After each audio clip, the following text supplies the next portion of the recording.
Covid ପ୍ରକୋପ ବଢ଼ି ଚାଲିଥିବା ବେଳେ ରାଜଗାଙ୍ଗପୁର ଅଞ୍ଚଳରେ ବେଆଇନ ଦେଶୀ ମଦ କାରବାର ବଢ଼ିବାରେ ଲାଗିଛି।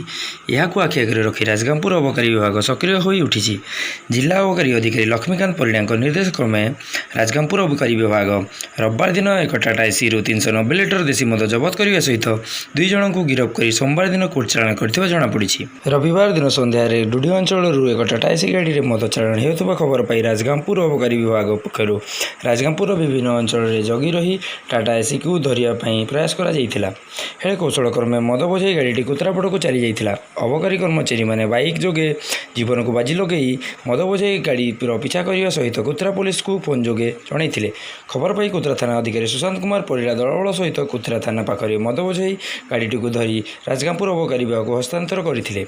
ଟାଟା ଏସି ନମ୍ବର OD16F5133ଟି କୁତ୍ରା ତେଲିଘନାର ହୋଇଥିବା ବେଳେ ମଦ ସହ ଧରାପଡ଼ିଥିବା 23 ବର୍ଷୀୟ ସୌରଭ ତିର୍କି ବିକି ଟୋପ ମଧ୍ୟ ତେଲିଘନା ଗ୍ରାମର ହୋଇଥିବା ଅବକାରୀ ବିଭାଗ ପକ୍ଷରୁ ସୂଚନା ପ୍ରଦାନ କରାଯାଇଛି। ଅବକାରୀ ବିଭାଗ ଅପରାଧୀଙ୍କୁ ସୋମବାର କୋର୍ଟ ଚାଲାଣ କରିଥିବା ବେଳେ ଏହି ଚଢ଼ଉରେ ରାଜଗାଙ୍ଗପୁର ଅବକାରୀ ଅଧିକାରୀ ସୁରେଶ ଚନ୍ଦ୍ର ଭୋଇ ଓ ଅବକାରୀ କନେଷ୍ଟବଳ ଚନ୍ଦ୍ରଶେଖର ଖଣ୍ଡା, ଅଶୋକ ପଟେଲ, ସଞ୍ଜୟ କୁମାର ଅମାତ, ସୂର୍ଯ୍ୟକାନ୍ତ ସ୍ୱାଇଁ, ଚନ୍ଦ୍ରକାନ୍ତ ବେହେରା, ଶ୍ରୀନିବାସ ବିଶୋଇ ପ୍ରମୁଖ ଭାଗ ନେଇଥିଲେ। ରାଜଗାଙ୍ଗପୁରରୁ ଗ୍ରାମାଞ୍ଚଳ ଖବର।